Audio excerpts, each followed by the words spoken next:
In a world where noise is mistaken for progress, most people forget what silence sounds like. They fill every moment with something: music, calls, notifications, conversations. They avoid quiet like it's dangerous. This is the story of a man who lived in constant noise until he discovered that silence was not empty. It was full. His name was Marcus. Marcus lived in a crowded city where everything moved fast. Cars honked, people shouted, screens blinked with messages every second. Even at night, the city hummed with restless energy. Marcus fit perfectly into this world. He was always busy, always connected, always doing something. His phone never stopped buzzing. His calendar was always full. His mind never rested. People called him productive. "You're so efficient," they said. "You get so much done," they said. But Marcus never felt finished.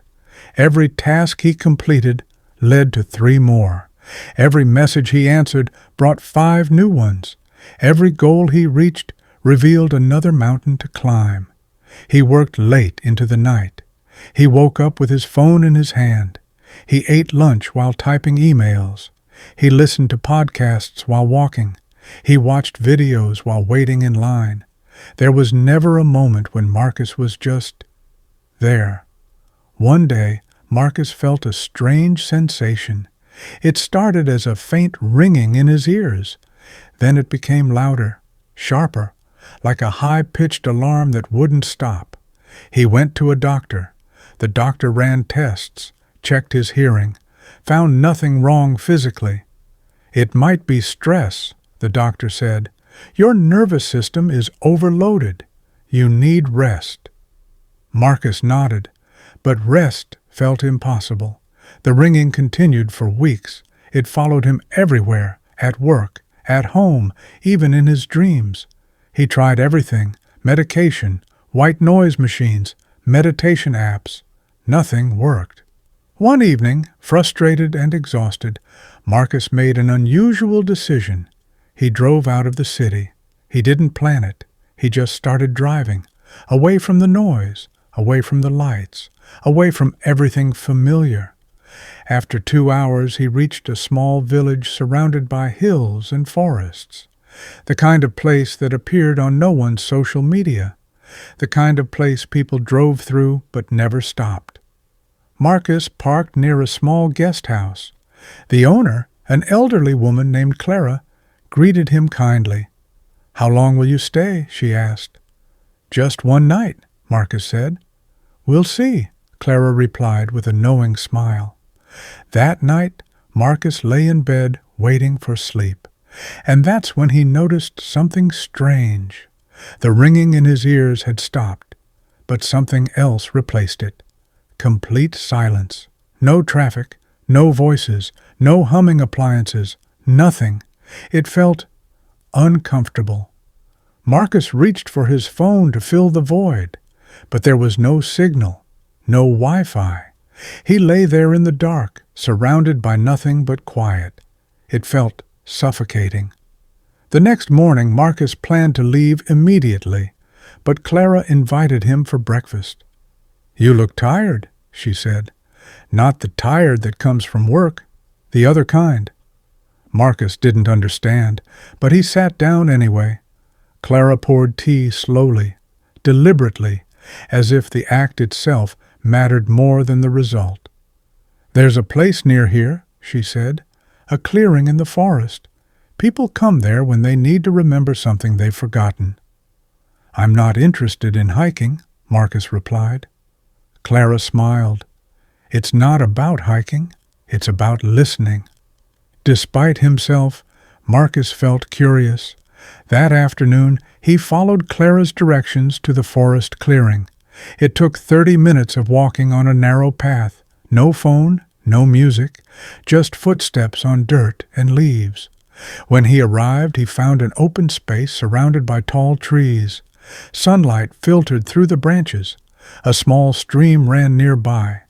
Marcus stood there, waiting for something to happen. Nothing did. He felt foolish. Then he heard it. Not a voice or a sound exactly, more like space, openness, the sound of wind moving through branches, water flowing over stones, birds calling in the distance. Marcus sat down on a flat rock. Minutes passed, then an hour. His mind kept racing at first, planning tomorrow, reviewing yesterday, making mental lists. But slowly, something shifted. The thoughts didn't stop, but they became quieter, less urgent. For the first time in years, Marcus noticed his own breathing. He stayed until sunset. When he returned to the guest house, Clara asked, "Did you find it?" "Find what?" Marcus asked. "Whatever you were looking for." Marcus paused. "I don't know yet." "That's a good start," Clara said. Marcus stayed another day, then another. Each morning he returned to the clearing. At first, sitting in silence felt like torture. His body twitched. His mind screamed at him to do something productive. But gradually, something changed. He'd stopped fighting the quiet. He stopped filling every moment with distraction. One afternoon, while sitting by the stream, Marcus remembered something from childhood. He used to sit by a river near his grandmother's house for hours, doing nothing, just watching the water flow. Back then, he didn't need a reason to be still. When had that changed? When had he started believing that every moment needed to be filled? Marcus stayed in the village for 2 weeks. During that time, he spoke very little. He didn't check emails. He didn't scroll through feeds. He didn't chase anything. He just was. People in the village noticed him, but didn't intrude.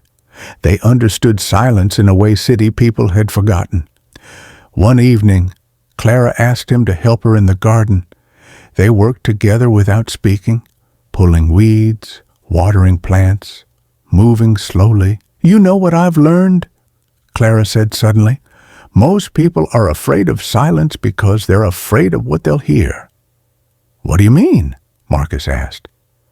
"When everything is quiet," Clara continued, "you hear your own thoughts, your own heart. And sometimes what you hear is uncomfortable. Maybe you're unhappy. Maybe you're lost. Maybe you've been running from something for years." Marcus felt something tighten in his chest. "Noise is a wonderful hiding place," Clara added, "but it's also a prison." That night, Marcus sat alone outside under the stars. He thought about his life, the endless tasks, the constant motion, the fear of missing out, the need to always be doing something important. And he realized something painful. He had been running from himself. The noise wasn't just around him. It was inside him. A constant anxious hum that told him he wasn't enough, that he needed to do more, be more, achieve more. The silence he had found here wasn't just the absence of sound. It was the presence of peace. After 3 weeks, Marcus prepared to leave. Clara walked him to his car. "Will you take it with you?" she asked. "Take what?" "The silence." Marcus smiled. "I'll try." "It's not about trying," Clara said. "It's about remembering. Silence isn't something you find in a forest. It's something you carry inside.